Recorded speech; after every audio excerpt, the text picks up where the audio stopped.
wealth for toil. Our home is girt by sea.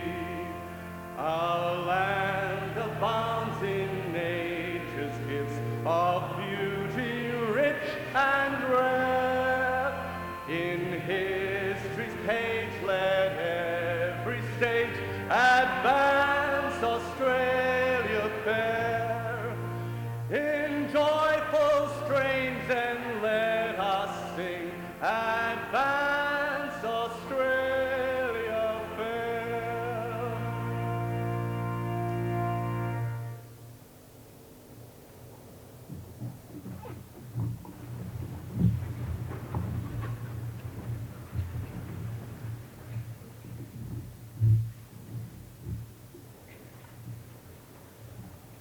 Vice-Chancellor, fellow council members, staff of the university, graduates, ladies and gentlemen.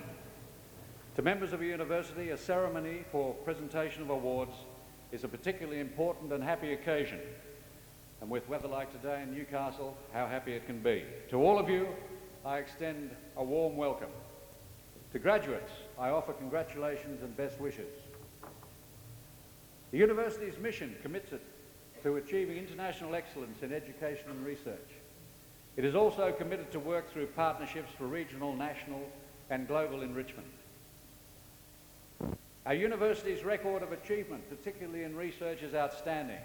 The university currently ranks 9th out of the 37 public universities in Australia in terms of its research income, which approximates to $25 million each year. The total funding devoted to research and research scholarships and research infrastructure each year exceeds $36 million. The Australian Research Council is one of the peak grant bodies in Australia.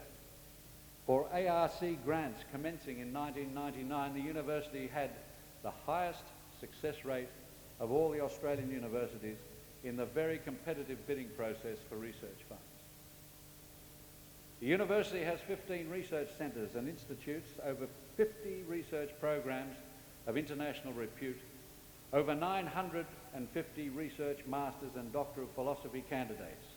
It is an exceptional performance across all faculties and reflects the quality of the research being conducted by the university staff.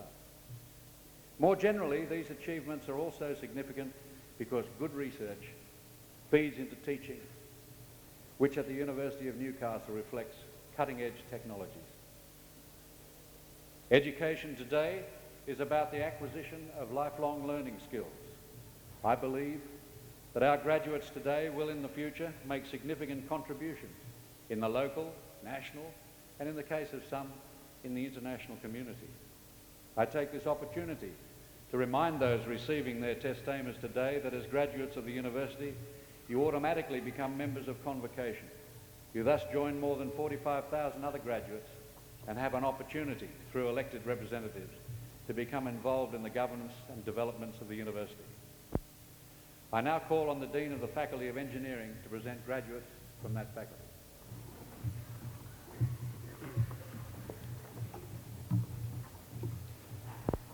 Chancellor, I present to you graduates of the degree of Bachelor of Computer Science. Rodney Boyd. Thank you.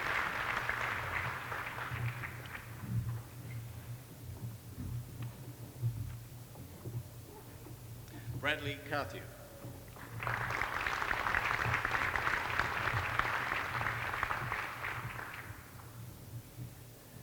Ashley Clay.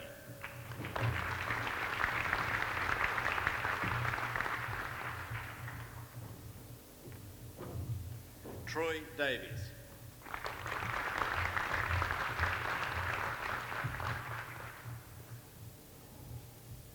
Matthew Drayton.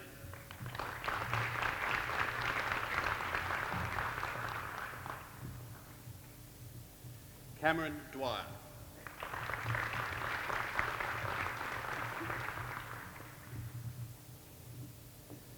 Terry Finney.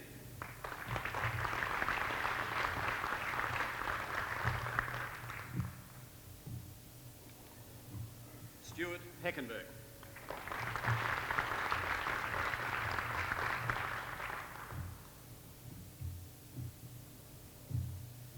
David Jacobs.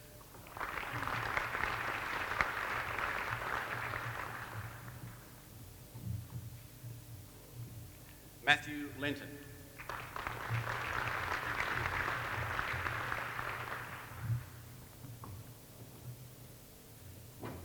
Bradley Lindsley.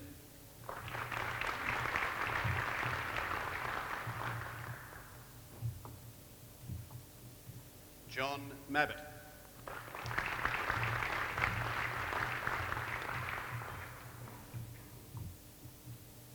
Hugh Madden.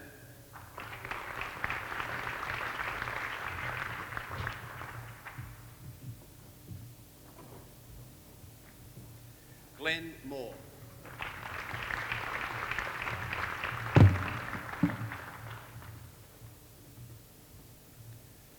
Stephen Moyes.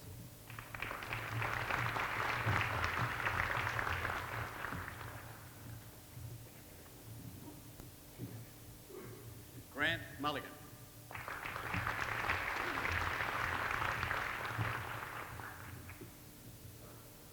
Anthony Nielsen.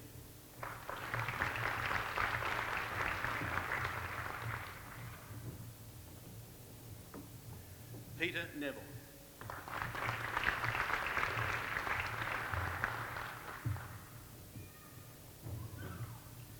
Raylene Norton.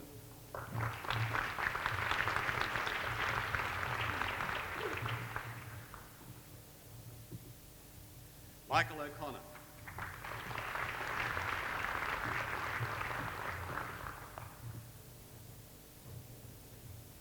Bradley Schrader.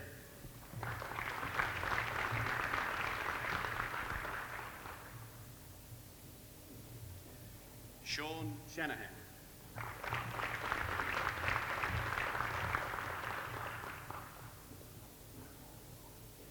Alec Thomas.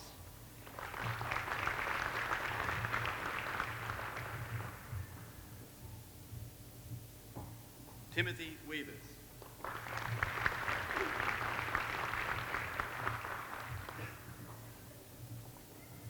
Peter White.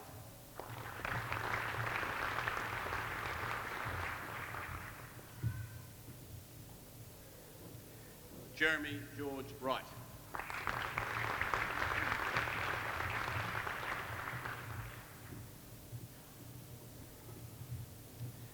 Jeremy John Wright.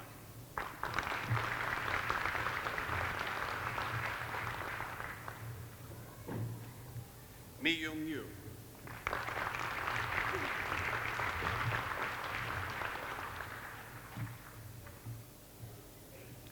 Chancellor, I present to you a graduate of the degree of Bachelor of Computer Science with Honours, Class 2, Division 1, Herrick Abbott.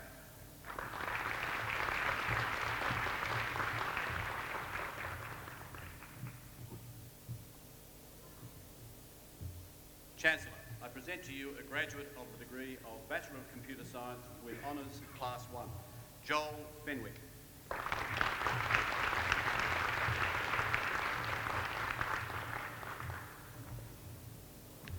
Chancellor, I present to you graduates of the degree of Bachelor of Engineering in Chemical Engineering, David Bell.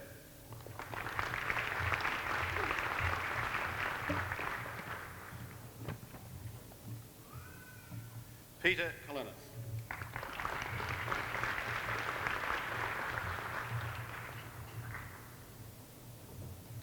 Troy Martin.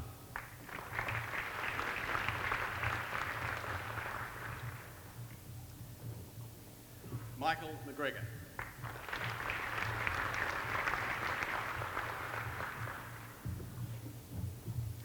Matthew Searles.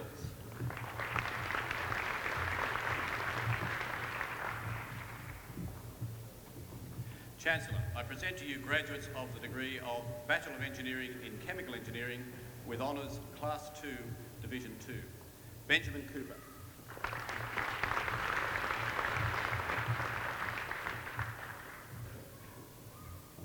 Lee Haggerty.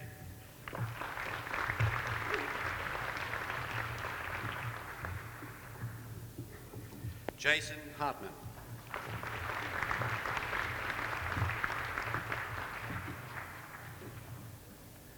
Alexis Joshua.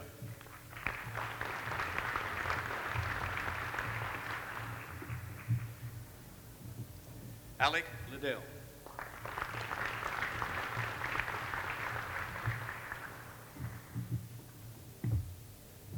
Jessica Malaris.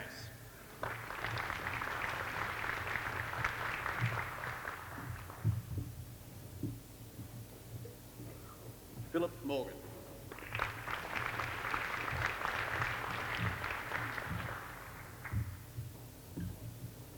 Anne-Marie Smith.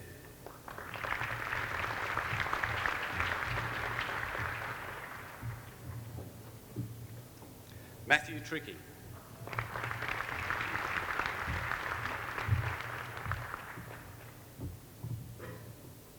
Benjamin Willis.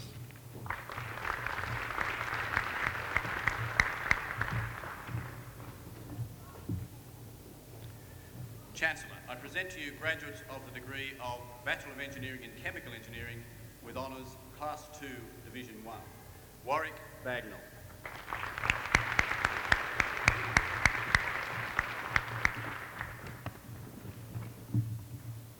Anthony Davidson.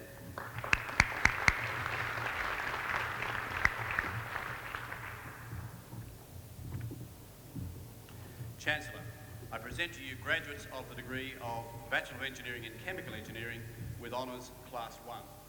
Katrina McFarlane.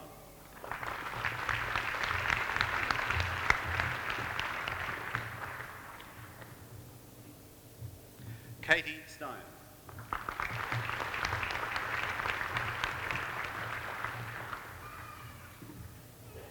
Jennifer Wigman.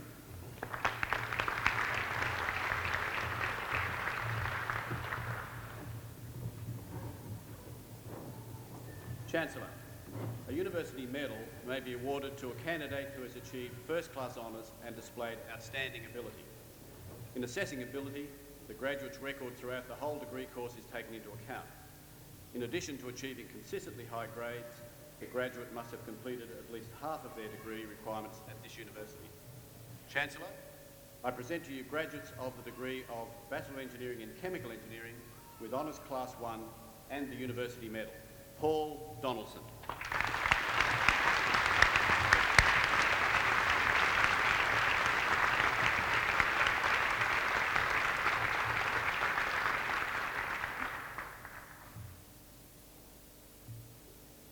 And Deborah McDonald.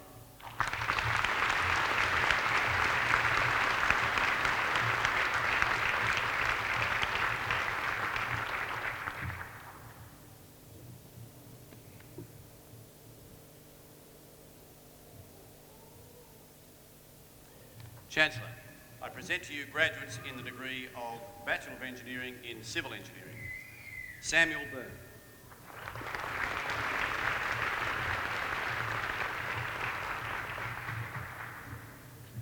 Damien Boyd.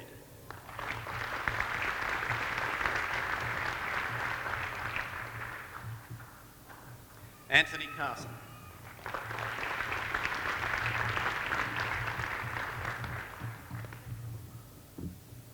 Mark Chu.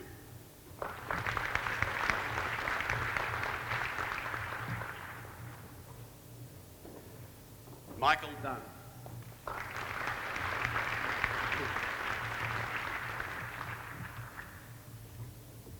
Timothy Gleeson.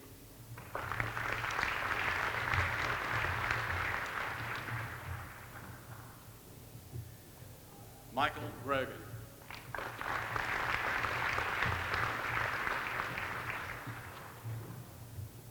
Ian Jackson.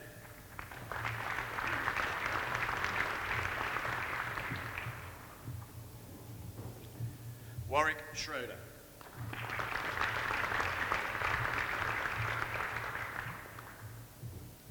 Peter Sharples.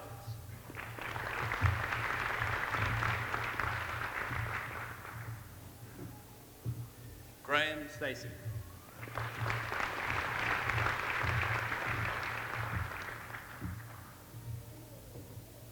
David George Watkins.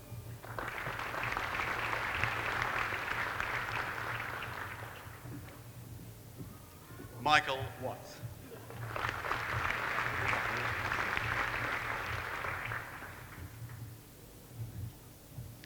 Chancellor, I present to you graduates of the degree of Bachelor of Engineering in Civil Engineering with Honours Class 2, Division 2. Troy Dickerson.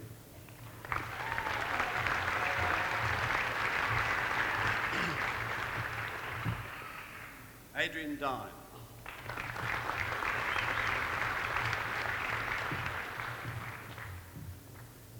David Foster.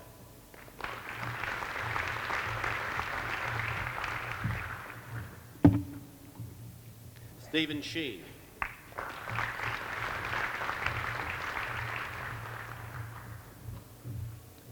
Peter Sumner.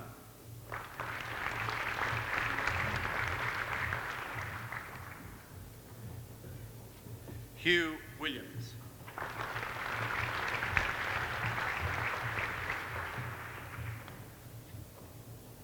Chancellor, I present to you graduates of the degree of Bachelor of Engineering in Civil Engineering with Honours Class 2, Division 1. Graham Christie.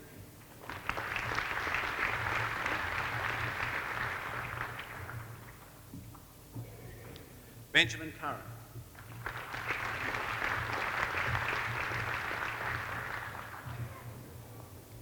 Andrew Shields.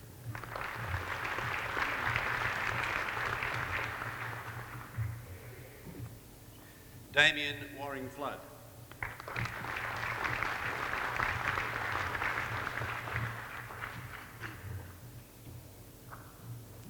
Chancellor, I present to you graduates of the degree of Bachelor of Engineering in Civil Engineering with Honours Class 1.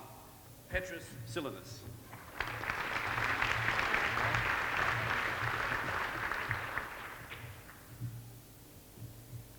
Nicole Waterman.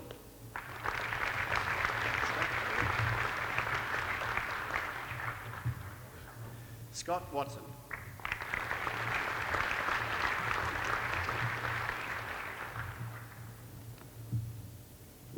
Chancellor, I present to you graduates of the degree of Bachelor of Engineering in Computer Engineering.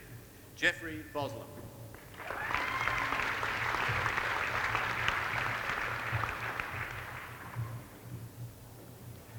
David Cowan.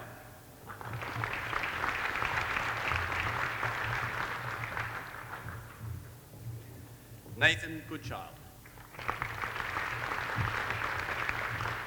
That's all right. Peter Ribbons.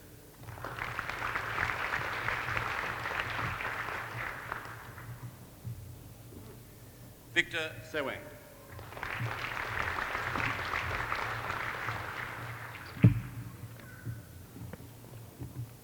Chancellor, I present to you graduates of the degree of Bachelor of Engineering in Computer Engineering with Honours Class 2, Division 2. Jason Gorham.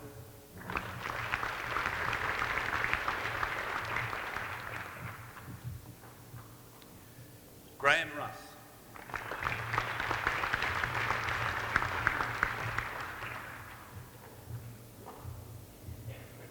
Yuen Wang.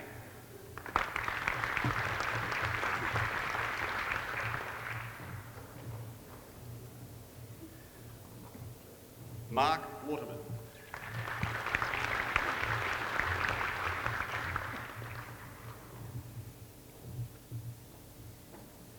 Chancellor, I present to you a graduate of the degree of Bachelor of Engineering in Computer Engineering with Honours Class 2, Division 1. Ben Hazard.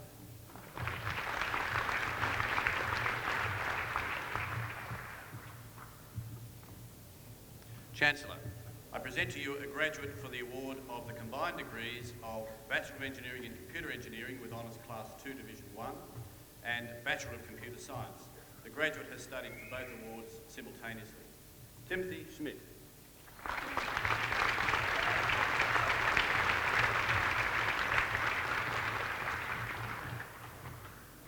Chancellor, I present to you graduates of the degree of Bachelor of Engineering in Computer Engineering with Honours Class 1. Craig Batchelor.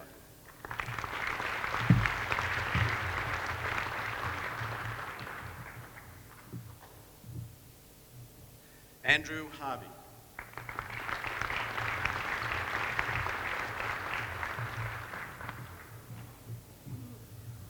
Evan Spalding.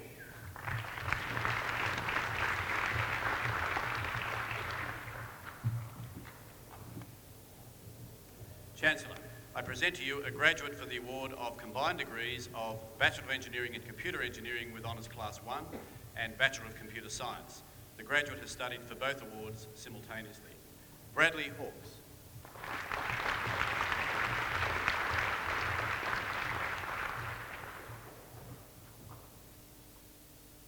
Chancellor, I present to you a graduate for the award of the combined degrees of Bachelor of Engineering in Computer Engineering with Honours Class 1 and the University Medal and the Bachelor of Computer Science.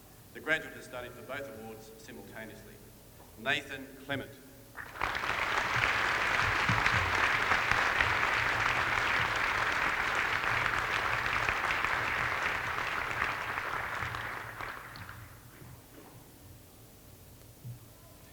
Chancellor, I present to you graduates of the degree of Bachelor of Engineering in Electrical Engineering. Graham Booker.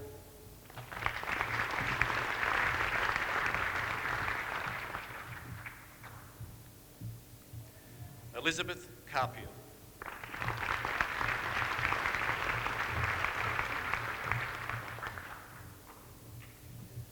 Stephen Latham.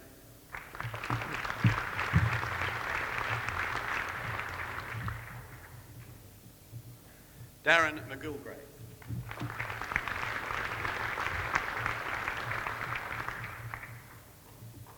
Jennifer Paget.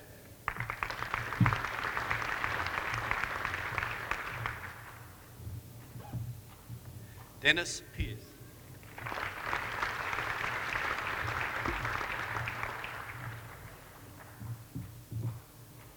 Bradley Yeager.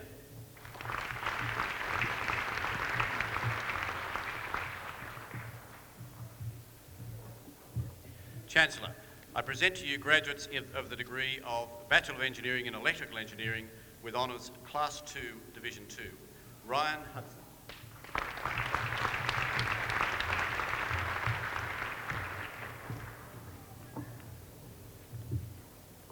Glenn Platt.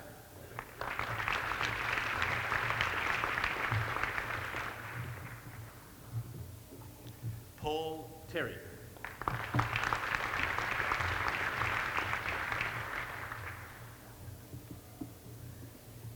Rachel Townsend.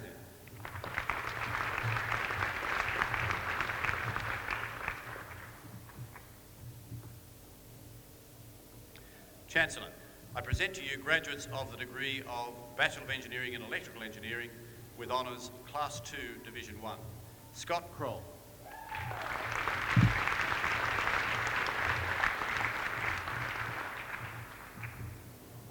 Stephen Mabbe.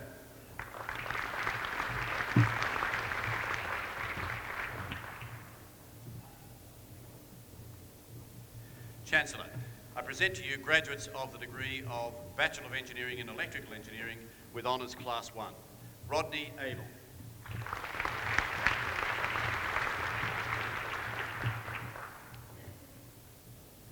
Andrew Fleming.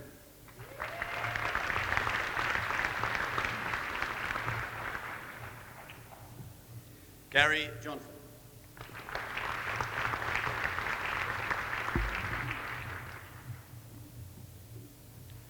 Matthew Smith.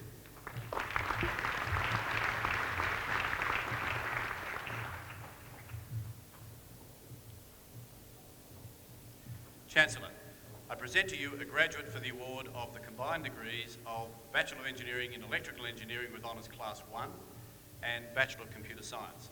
This graduate has studied for both awards simultaneously. Leif Hanlon.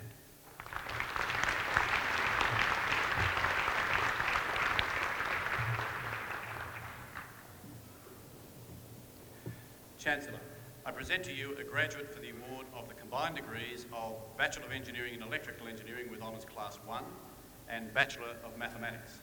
This graduate has studied for both awards simultaneously. Matthew Bastian.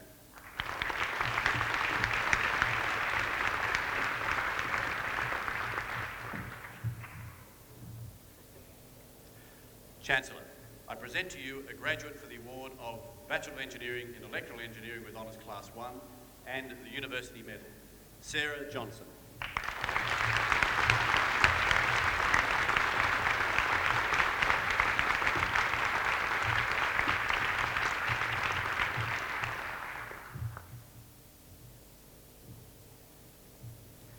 Chancellor, I present to you graduates of the degree of Bachelor of Engineering in Environmental Engineering.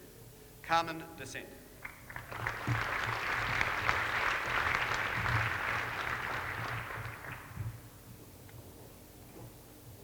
Rennie Ferguson.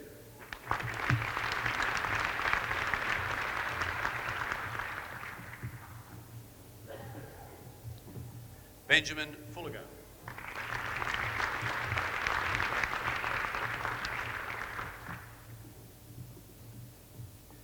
Andrew Goodwin.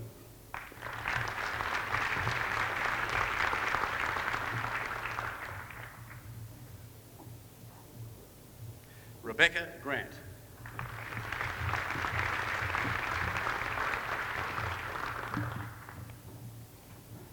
Amanda Kerr.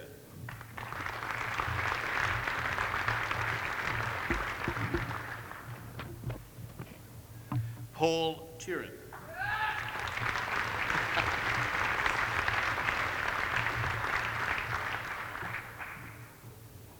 Chancellor, I present to you graduates of the degree of Bachelor of Engineering in Environmental Engineering with Honours Class 2, Division 2. Matthew Blackett.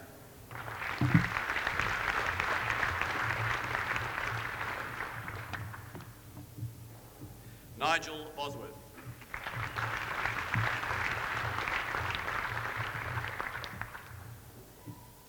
Danny Cameron.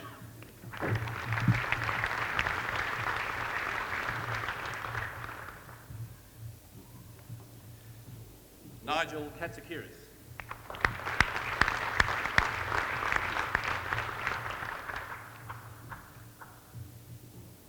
Jacob Franklin.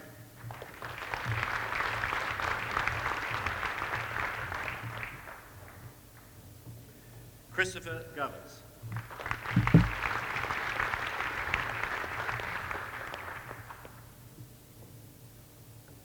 Michelle Lindsay.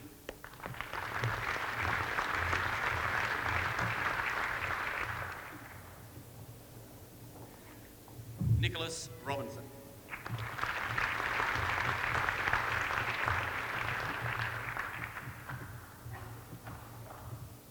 Chancellor, I present to you graduates of the degree of Bachelor of Engineering in Environmental Engineering with Honours Class 2, Division 1. Robert Booker.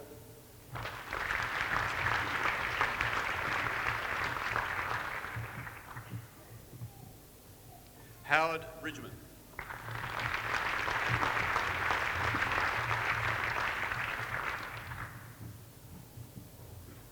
Taryn Harkins.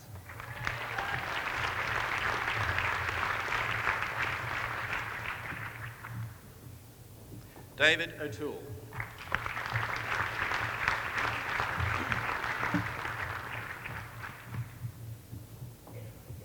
Stuart Ross.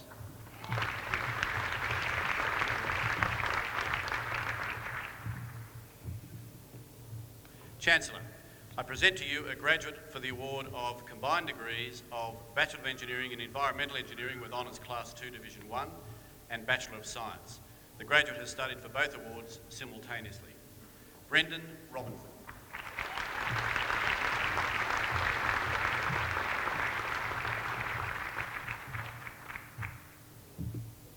Chancellor, I present to you graduates for the award of the degree of Bachelor of Engineering in Environmental Engineering with Honours Class 1 and the University Medal. Dmitry Kovetsky.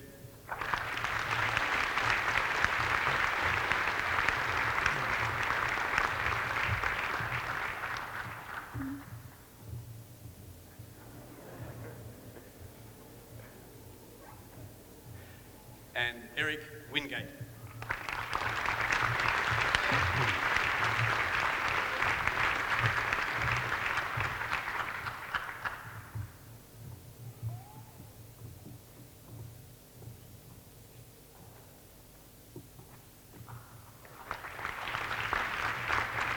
Chancellor, I present to you a graduate of the degree of Bachelor of Engineering in Industrial Engineering with Honours Class 1, Jason Williams.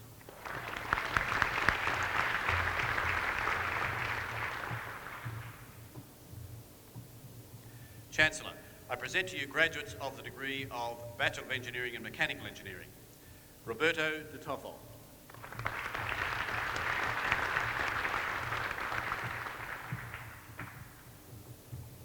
Scott Mallinson.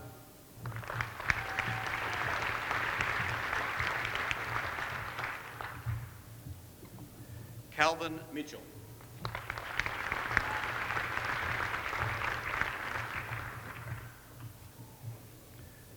Alison Pepper.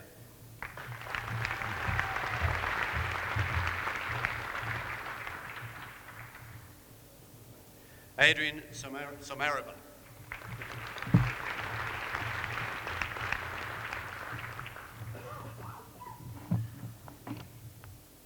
Rupert Theobald.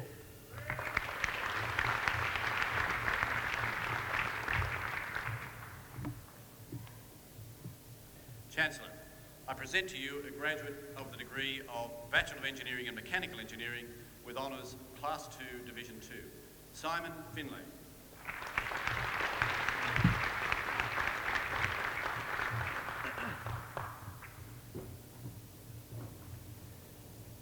Chancellor, I present to you graduates of the degree of Bachelor of Engineering and Mechanical Engineering with honours Class 2, Division 1, Philip Guiney.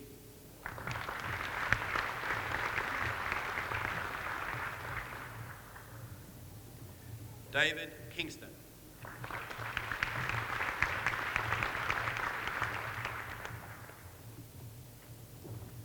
Anthony McCallum.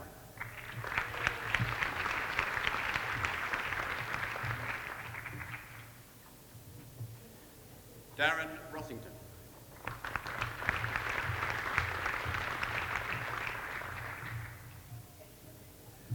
Marcus Umlauf.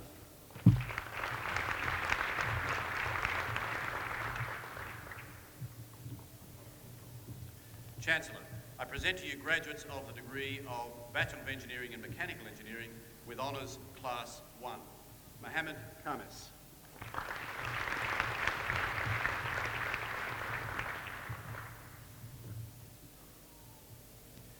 Bradley Noble.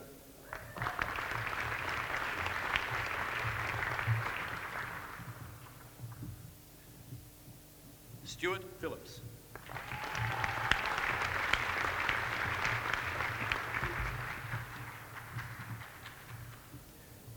David Steele.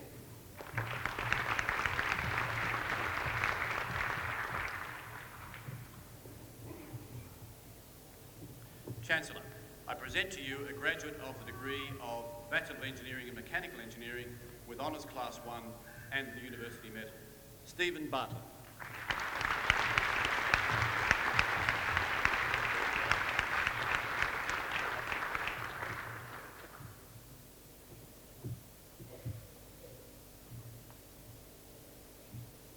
Chancellor, I present to you graduates of the degree of Bachelor of Surveying, Gavin Drennan.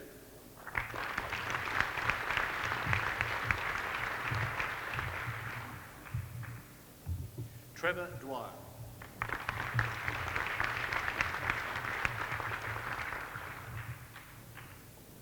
Peggy Garnea.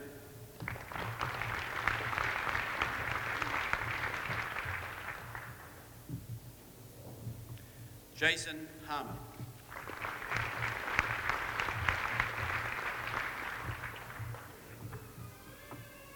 Andrew Murdoch.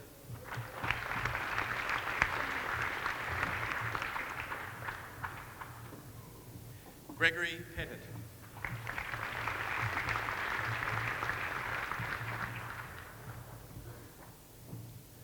Ruth Ward.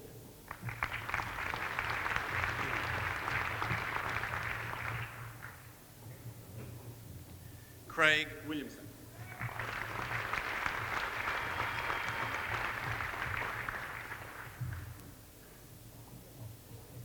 Chancellor, I present to you a graduate of the degree of Bachelor of Surveying with honours Class 2, Division 2, Darren Ryan.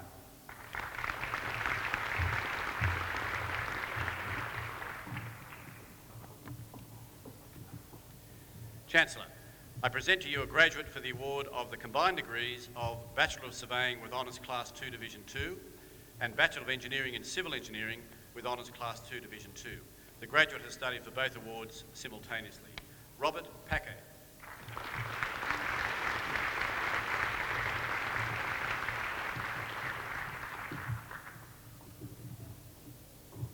Chancellor, I present to you a graduate of the degree of Bachelor of Surveying with Honours Class 2, Division 1, Derek Thayer.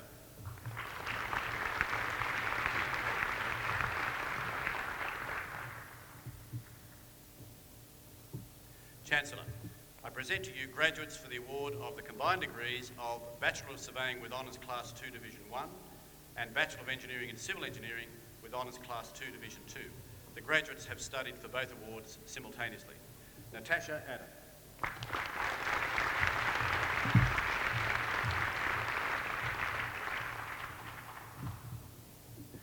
Alexander Rush.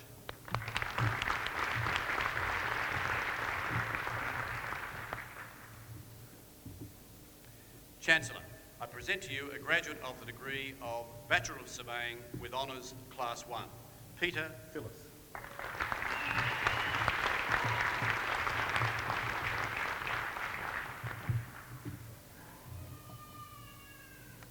Chancellor, I present to you a graduate for the award of the combined degrees of Bachelor of Surveying with Honours Class 1 and the University Medal and Bachelor of Engineering in Civil Engineering.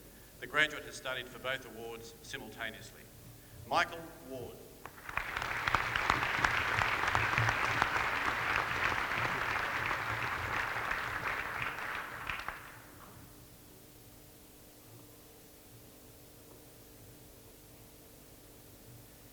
Chancellor, I present to you a candidate who has satisfied the requirements for the award of the Graduate Diploma in Computer Science with merit, Michael Massaferi.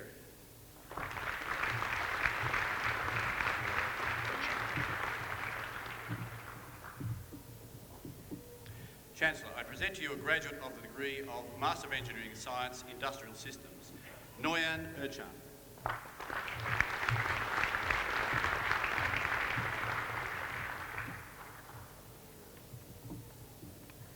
Chancellor, I present to you graduates of the degree of Master of Information Technology,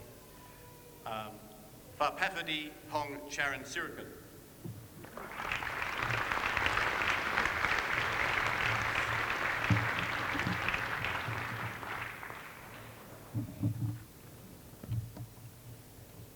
Chancellor, I present to you graduates of the degree of Master of Information Technology with merit, Michael Stoneman.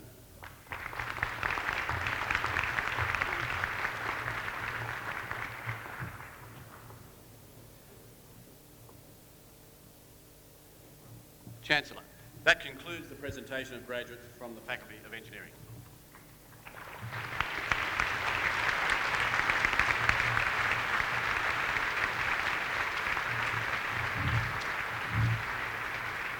I now call on the Dean of the Faculty of Law to present graduates from that faculty.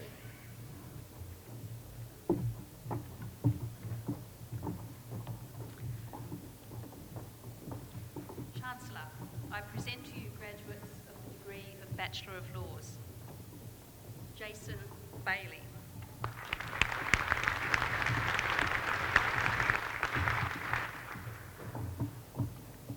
Sveta Jovanovska.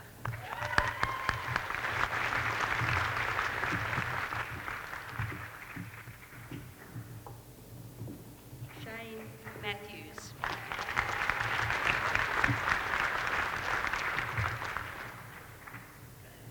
Brendan Tobin.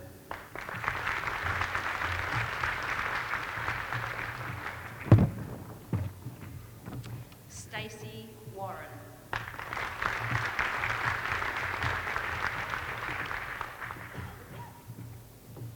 Chancellor, I present to you graduates of the degree of Bachelor of Laws with Honours Class 2, Division 2, Paul John Richmond.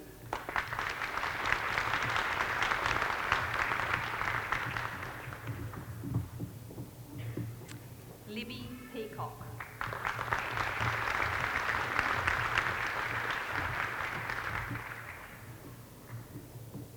Chancellor, I present to you graduates of the degree of Bachelor of Laws and Diploma of Legal Practice, Tina Cross.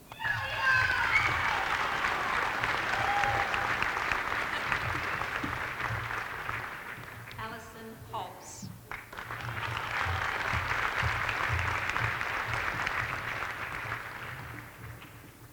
Kyla Homburg.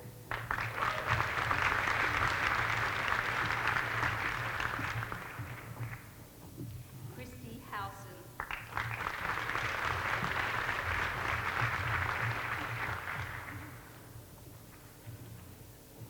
Anita Pragasam.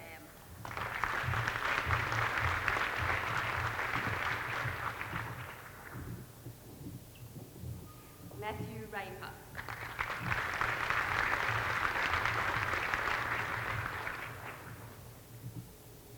Austin Sambles.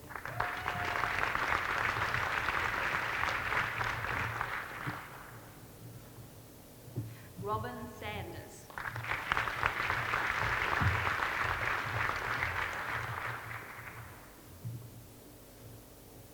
Charlene Singham.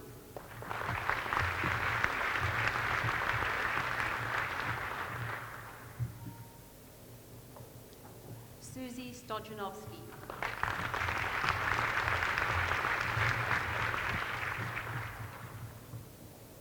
Chancellor, I present to you graduates of the degree of Bachelor of Laws with Honours Class 2, Division 2 and the Diploma of Legal Practice.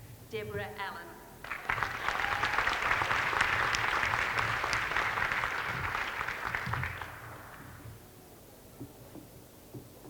Toby Brown.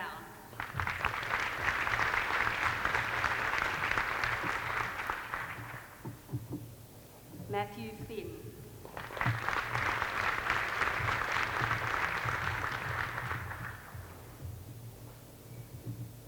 Andrew Hill.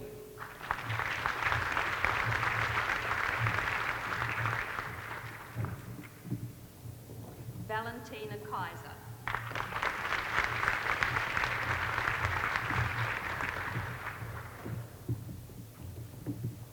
Vera Klosko.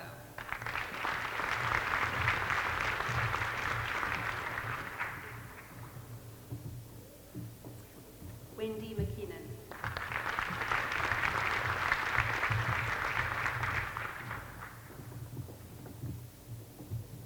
Chancellor, I present to you graduates of the degree of Bachelor of Laws with Honours Class 1 and the Diploma of Legal Practice. Benjamin Allen.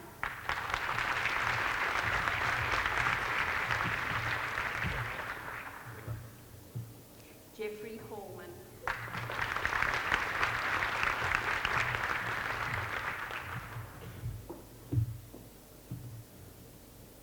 Andre Helslut.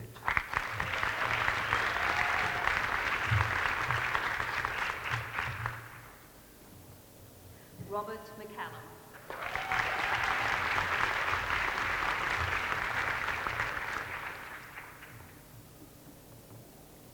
Chancellor, that concludes the presentation of graduates from the Faculty of Law.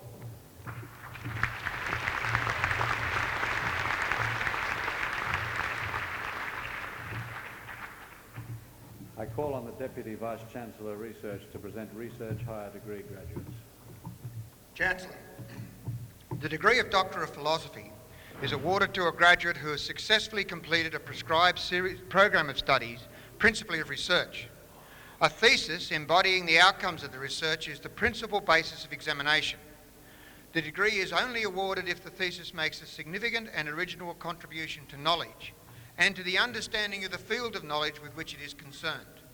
Today, the University is proud to honour Doctor of Philosophy graduates who have satisfied these rigorous criteria for the award of the degree. Chancellor, I present to you Christopher Bailey, Bachelor of Science with Honours of this University. Dr. Bailey's thesis is entitled High Temperature Transformations of Siderite and the Performance of a PF-fired Plant. Chancellor, Dr. Bailey.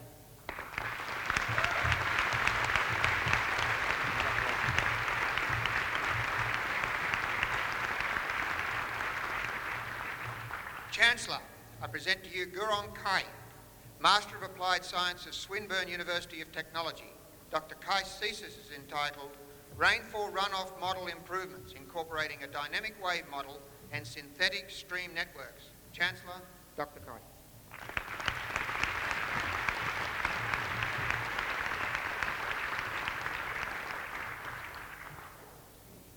Chancellor, I present to you Stephen Phidias, Bachelor of Science and Bachelor of Engineering of this university. Dr. Phidias' thesis is entitled Transport Processes in Partially Saturated Soils. Chancellor, Dr. Phidias.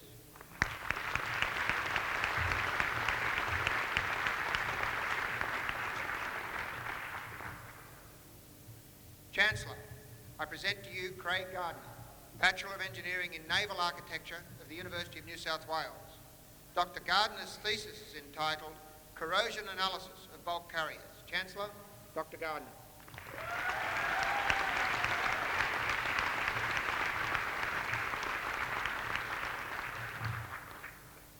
Chancellor, I present to you Mao Huang, Master of Computing of the University of Western Sydney. Dr. Huang's thesis is entitled Online Information Visualization of Huge Data Spaces. Chancellor, Dr. Huang.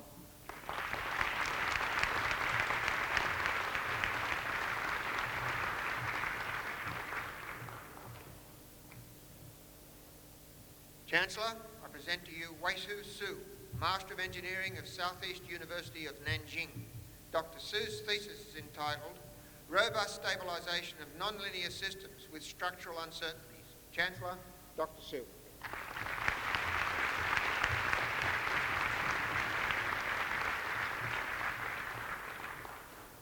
Chancellor, I present to you Geoffrey Walker, Bachelor of Engineering and Bachelor of Surveying of this university.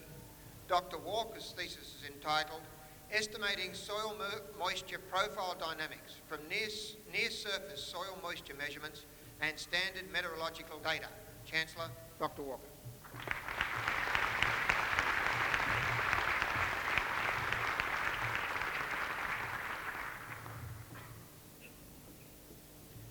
Chancellor, I present to you Bailing Zhang, Master of Science of South China University. Dr. Zhang's thesis is entitled Modular Neural Network Models for Feature Extraction and Pattern Classification. Chancellor, Dr. Zhang.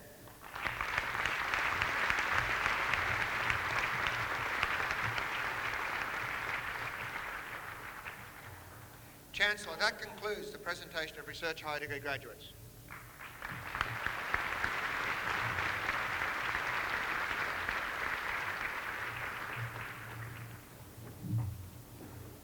I now call on the Vice-Chancellor to present the Exceptional Service Medal.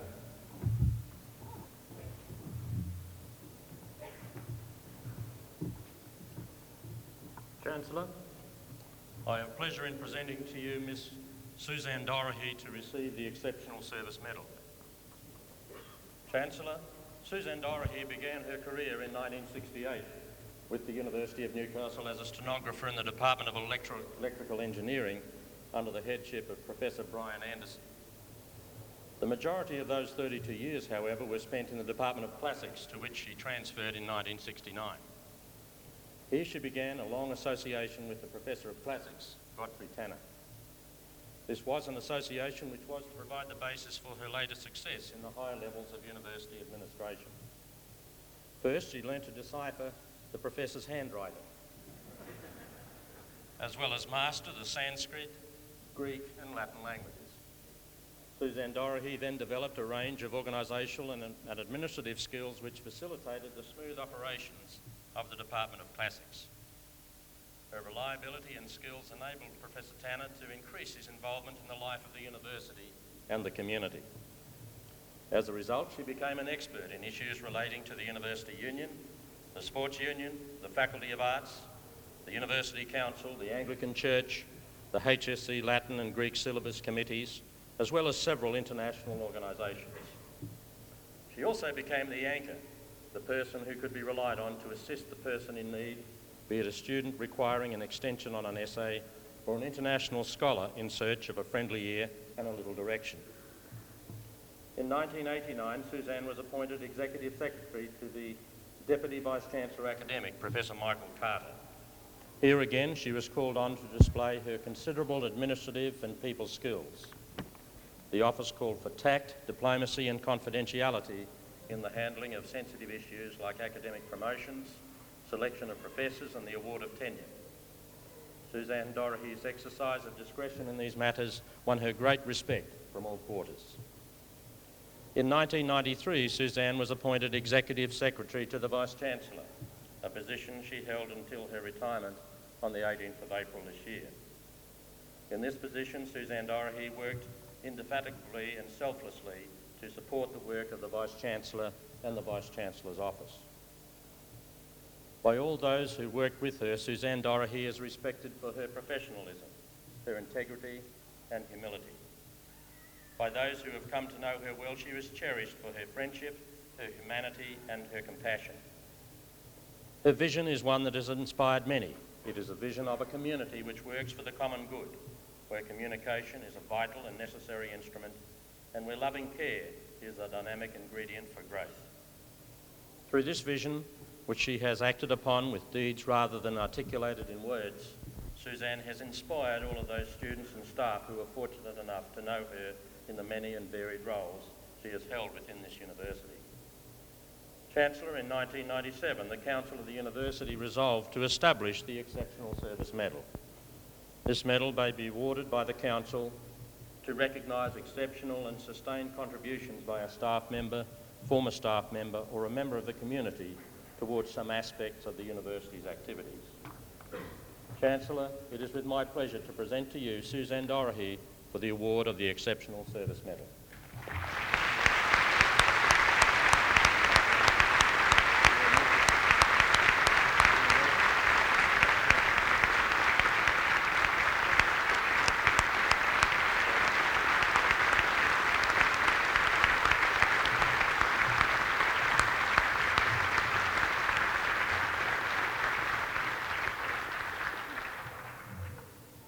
We will now have a musical interlude presented by David Dallinger from the Faculty of Music. Mr. Dallinger will perform Noda, improvisation for solo saxophone.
Thank you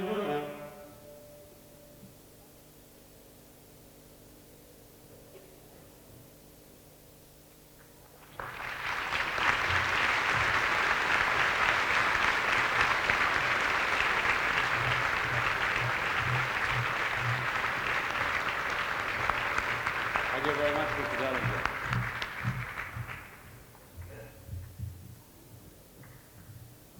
Ladies and gentlemen, it gives me great pleasure to invite Emeritus Professor Alan Tyree to deliver the occasional address. Professor Tyree was a Landra Professor of Information Technology and Law at the University of Sydney until his retirement in 1997. He is an authority on electronic banking and the application of artificial intelligence in the field of law. Professor Tyree is currently a consultant in electronic banking with the law firm Mallison, Stevens and Jakes. Ladies and gentlemen, please welcome Professor Tyree.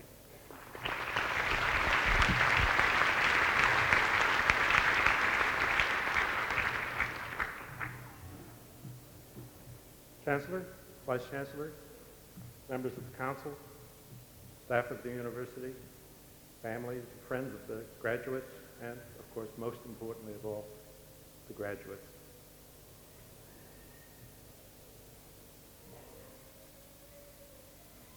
When invited to give this occasional address, I was instructed to speak on generic issues of relevance to the diverse graduate cohort. I spoke with a colleague about this, and the colleague said that that's ridiculous. Engineers and lawyers have nothing in common at all. Well, I was shocked, as I'm sure you graduates are shocked. For the benefit of the others, we should explain that at least since 1876, lawyers and engineers have had very significant areas of overlapping concerns. We'll explain more about that in a moment. But it's obvious, I think, to everyone that we're going through a fundamental change in the way that wealth is created in our society. Wealth has always flowed from technological innovations, but early on, those were innovations that were applied to land. Land was the basic source of wealth. And then, of course, during the Industrial Revolution, that shifted to manufacturing and industrial enterprises. Needless to say, engineers were absolutely fundamental to the growth of the Industrial Revolution. Less well known, of course, is that lawyers were also fundamental to that in introducing new laws that allowed the mobilization of money that fed the insatiable desire for credit that manufacturing enterprises have. But we're seeing now a further change. The source of most new wealth now is not in manufacturing enterprises, it's in intellectual property. So the well-known electronic commerce companies, the so-called .com companies that is on everyone's lips now, their main wealth is in intellectual property, copyright, patents. And we expect this change to continue throughout this century. Now, I think it's obvious that both engineers and lawyers are extremely interested in this. What I'd like to point out is that it's not a particularly new phenomenon. It's sometimes hard to pick trends, but we're not at the beginning of a trend. We're well into it. All of electronic commerce now depends upon communications, and when you get to it, communications depend upon telephone systems. And that brings us back to 1876. Because in 1876, Alexander Graham Bell filed for what was later patent number 174465, said to be the most valuable patent ever granted. 3 hours later, 3 hours, Elisha Gray filed a similar patent. The worst timing in the history of patents, I should think. Well, that was a tremendous engineering achievement, of course. Less well known, of course, is that the lawyers also gained a certain amount from this process. Over the next 10 years, there were 600 patent infringement suits filed.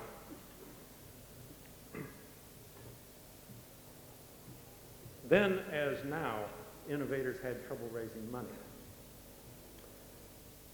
Alexander Graham Bell found it very difficult to raise money to develop the telephone into a business system. And later that same year, he went to what was then known as the Telegraph Company, later known as Western Union, and offered to sell them the telephone patent for $100,000.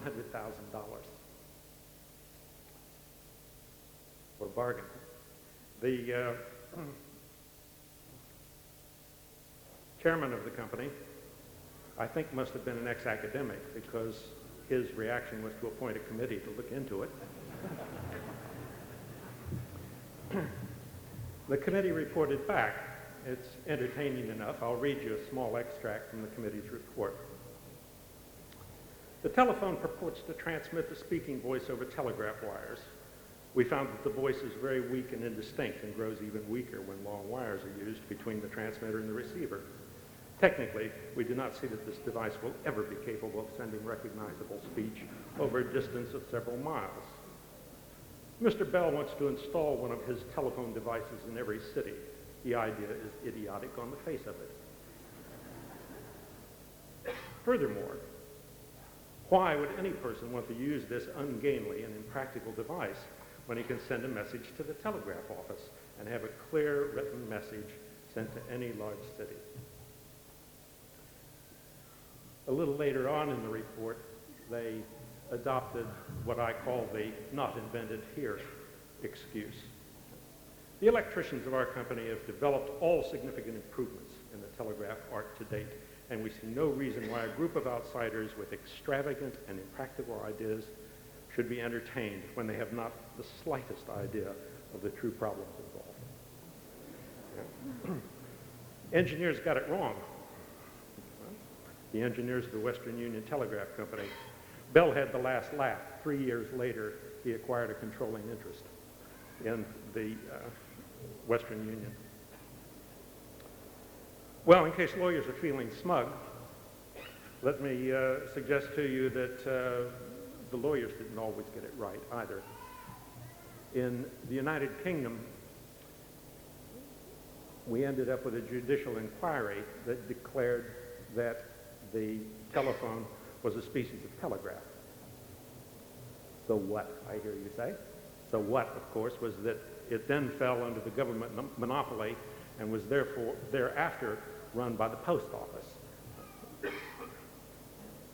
The result, of course, was that instead of telephones, residents of the UK got to shuffle forms applying for the telephones for many years, and of course, we're still seeing consequences of that decision today, even in Australia. Telephone story, the development of it sounds, I think, very familiar to modern engineers and lawyers, right down to the fact that in 1984, American courts ordered the breakup of what was then AT&T, similar to the lawsuits that we're seeing today in the United States with the large software companies. Now, I don't want you to think that I imagine everything is the same as it was in 1876. Indeed, in 1881, a Mr. Eckert ran a telephone company in Cincinnati. And he said that he much preferred the use of females to males as operators. Of course, they were switchboards. He said, their service is much superior to that of men or boys. They are much steadier. They do not drink beer, and they do not use profanity.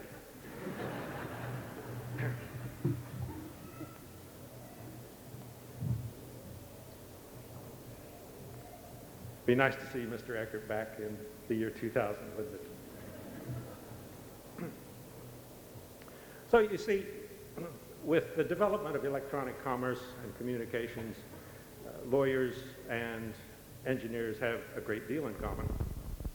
When I graduated in law in 1978, I already had degrees in mathematics and a background in computing.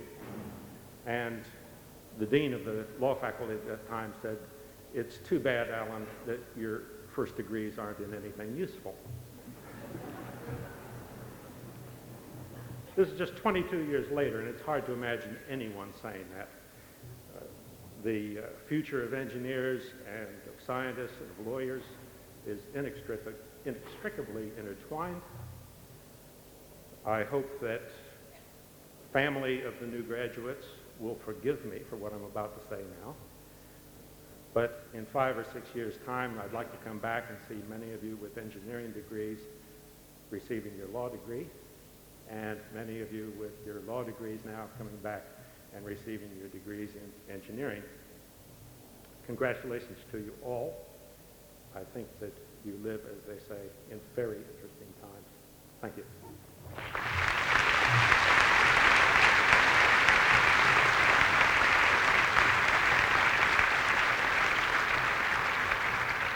Thank you very much, Professor Tyree. The insatiable desire for capital, I think, has not changed at all.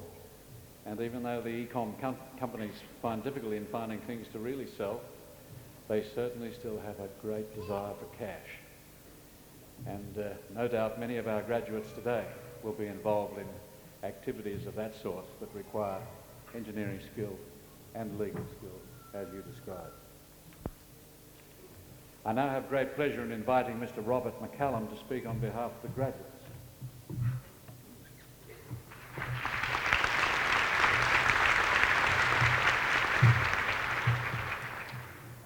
Chancellor, Vice-Chancellor, members of the University Council and staff of the university, fellow graduates, ladies and gentlemen. Today marks the culmination of many years of hard work for some 250 graduates. These graduates, all of whom deserve congratulations for their efforts and achievements, comprise engineers, lawyers, and computer scientists. Strange bedfellows indeed for a graduation ceremony. Or are they? Our guest speaker today, Emeritus Professor Tyree, has suggested that perhaps these disciplines are not so different after all, each having made their fair share of mistakes in years gone by. I agree with this assessment that students of engineering, law, and computer science in fact have quite a great deal in common, and I would like to take this opportunity to pursue that theme, albeit from a slightly different perspective. I wish to address 4 points that I see as being common to all graduates here today. The first point of similarity between the graduates here today is their behaviour outside of the traditional academic sphere. We all know that there's much more to life at university than just studying. And we also know that the University of Newcastle offers its students a rich cultural and social environment in which to relax. Some students elect to pursue this rich social environment with a little more vigour than others. But speaking as a past member, I should say, of the university's Law Students Association, Engineering Fraternity, and Computer Science Society, I can offer you every assurance that graduates of all disciplines here today know perfectly well how to have a good time. And at a basic level, all of their social functions concern broadly similar activities. Although I did notice a distinct tendency on the part of the engineers to sing a lot more songs than the other two disciplines. But the similarities do not end there. We are all graduating from the University of Newcastle at a time of tumultuous change in the higher education sector. Students are being charged more and more for the privilege of obtaining a tertiary education. Fair enough, so be it, some might say. For these higher prices, one might naturally expect to see an injection of additional funding into the higher education sector. Not so. Student enrolments are on the rise, while funding per student is, in fact, decreasing. Indeed, there are some students graduating here today who find themselves in the uniquely disadvantageous position of actually having paid more for their education than their faculty received to teach them. Although the University of Newcastle is undoubtedly an outstanding academic institution, universities in general in Australia are being forced to do more and more with less and less. Staff and library resources are being lost and courses are being cut. The ideal of knowledge for the sake of knowledge does not seem to carry the same importance that it once did. And we should question whether or not this is in fact a change for the better. In saying this, I'm not urging you all to conform to any particular viewpoint, nor am I advocating any specific alternative to higher education regulation. I'm simply urging you all to sit up, take note, and be aware. Australian higher education is approaching a crisis situation. As university graduates, you all have the ability to think critically and determine for yourself what should be done. And, as university graduates, you all have the communication skills necessary to convey those conclusions. Everyone in this room has a vested interest in maintaining the intellectual capital of Australia. But when budget issues, such as tax simplification and spectrum licensing, seem to take the centre stage spotlight, it's often easy to neglect many other areas, such as education, suffering quietly backstage. You, as former students of this university, have borne much of the brunt of that neglect. I urge you all to give serious consideration as to whether this situation ought to persist and how we might go about changing it. The third thing that all graduates have in common here today is that we all owe a debt. And I'm not referring to your HECS debt, or indeed a financial debt of any kind. When you deal with other university students on a daily basis, it's often easy to forget that not everyone has had the privilege of studying at a tertiary level. As university graduates, we occupy a privileged and respected position within society. We all have accumulated something of a social debt, and it is one that, at least in my opinion, we should strive to repay. Whether by performing pro bono legal work for your local community legal centre once a month, or by attending your local school, giving seminars on encouraging the participation of women in engineering, or simply by setting up and maintaining a web page for your local charity. I urge you to repay this debt in whatever fashion you consider most appropriate in the years to come. I wish to address one final issue that is common to all graduates here today. Not one of us have got to this point without the help of many others. Although it is your name, and your name alone, that appears on your testament, you will all be well aware that many others deserve much credit for your achievements. And on an occasion such as today, I think it only appropriate that we pay tribute to some of the various people who have helped us and supported us throughout our university careers. First of all, I would like to thank the staff of the university, and I mean staff in a broad sense. Thanks to the lecturer who first inspired you to adopt a particular specialisation in your course. Thanks to the librarian who found you that article with the dodgy citation. And thanks to that nice lady in the union who always used to give you the student discount, even when you left your card at home. Just as long as you didn't tell anybody. We are blessed with a talented and enthusiastic complement of staff here at the University of Newcastle, and we are most grateful to them for their continuing efforts. Next, I would like to thank all of those friends and family who have helped us along our way. Thanks to every sibling who has ever been subject to the sleep-deprived glare of a student in exam mode. Thanks to every housemate who has borne the brunt of a student's rantings and ravings when the computer crashes at 3 a.m. Thanks to every parent who's had to pick up their son or daughter from an engineering fraternity function. Usually the student is in a less than immaculate, yet strangely talkative fashion. And of course, thanks to Bushels, Nescafe, and all other makers of fine caffeine products. We couldn't have done it without you. To all of those people who have helped us over the years, on behalf of the graduates here today, I offer you the highest degree of thanks for your help and support and care. To the graduates themselves, I offer you my best wishes for a most satisfying career, whatever your chosen field. It's been both a pleasure and a privilege to study with you over the past 5 years. And I hope that, in the years to come, You all remember fondly the people that you met, friends that you made, and the time that you spent at your old alma mater, the University of Newcastle.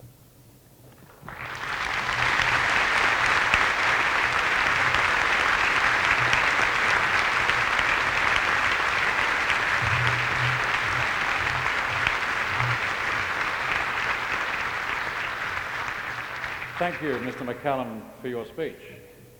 More and more with less and less, I suppose, is the driver of progress. And I'm sure that you and your colleagues will be prominent in driving us forward in many areas in the future. I now declare this ceremony concluded. May I invite all present to join us for a cold drink in the marquee adjoining the Great Hall. The University Union also invites the family of graduates to sample the rich cultural and social environment of the Shortland Union, where Devonshire tea will be served. You will also be able to order photographs, have your testamers framed, and view a wide range of university memorabilia for sale. Ladies and gentlemen, the ceremony is concluded.